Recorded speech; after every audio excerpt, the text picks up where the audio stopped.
Peoples party district central Karachi के ज़ेर-ए-तमाम canal के मंजूरी के खिलाफ कराची नॉर्थ नाज़िमाबाद में अहदेदारों का एहतजाज।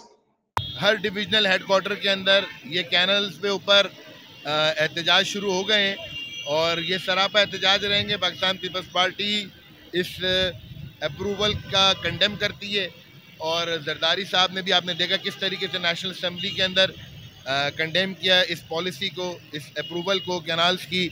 और सिंध पीपल्स पार्टी की तमाम यानी सिंध में रहने वाले तमाम लोगों को इस वक्त एक पेज पर होकर डैम नहीं बनने दिया, क्योंकि उससे भी सिंध का बहुत बड़ा पानी के हवाले से एहतसाल किया जा रहा था। उस ज़माने में मुशर्रफ की गवर्नमेंट थी।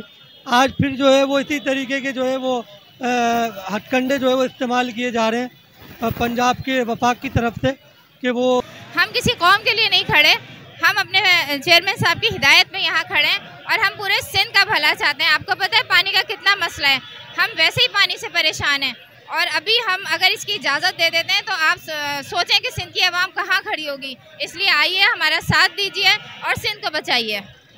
कोई भी नहीं बनाने देगा और वफाकी हुकूमत को हम बता देना चाहते हैं कि ये किनाल मिलाल का चक्कर छोड़ो।